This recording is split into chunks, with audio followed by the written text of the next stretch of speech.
Morning, everybody. Time for morning motivation. Today's message is inspired by something I heard from, you guys might even know him, Eric Thomas. He's called the Hip Hop Preacher.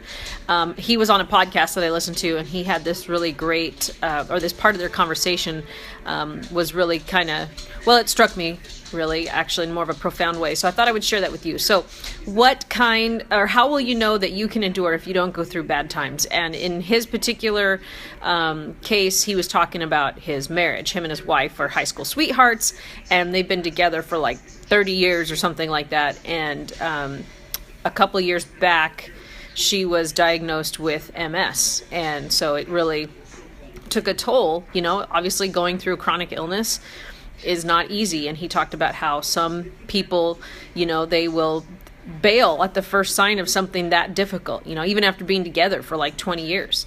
And it's like, how will you know when you take in the case of marriage, when you take your vows, it's through good and bad times.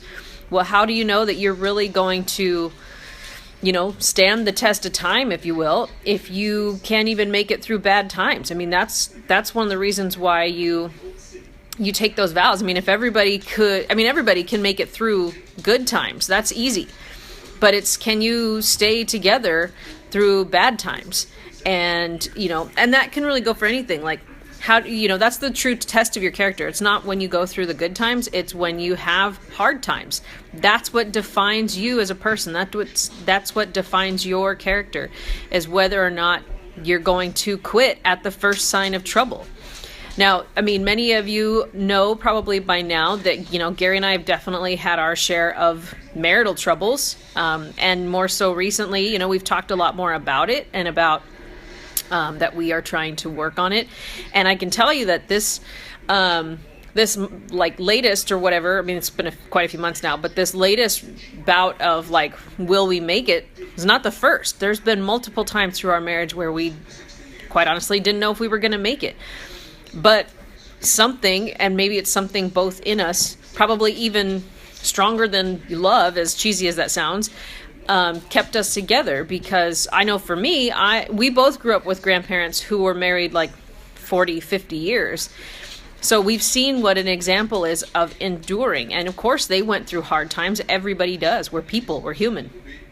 But there's still something, stronger than just the love in our relationship that keeps us together, that keeps us wanting to fight. I mean, we're both, survivors. We're both fighters.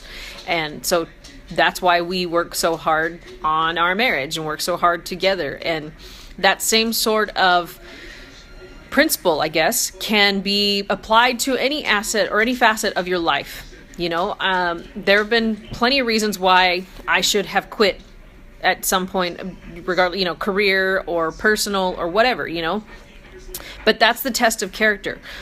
How were you raised and what kind of person are you, or what kind of person do you want to be? Maybe many people don't really know this, not because I hide it, but, I was raised by my grandparents. People do know that.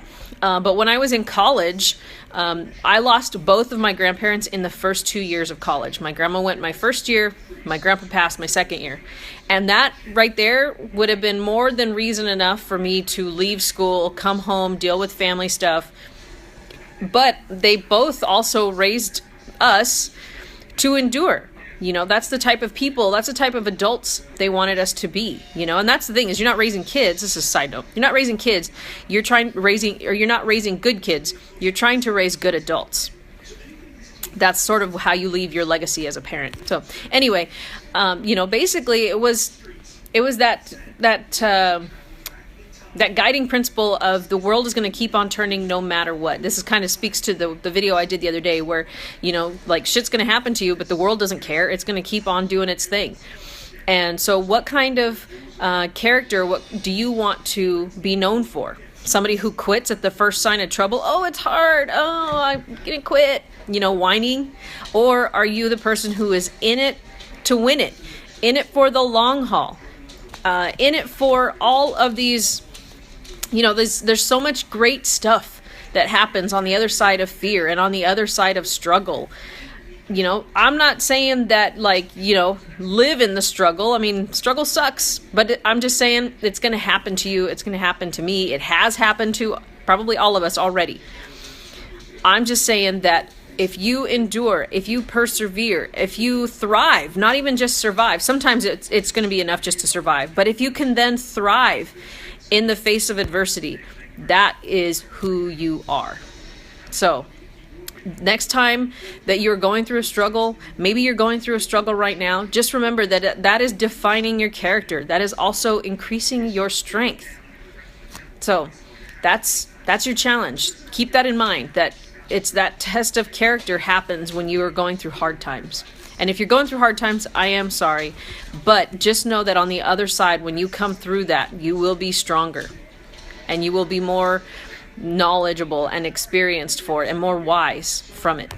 So if you're going through a hard time, just, stick with it. Keep at it. Hang in there. You will make it through if that's the type of person that you are.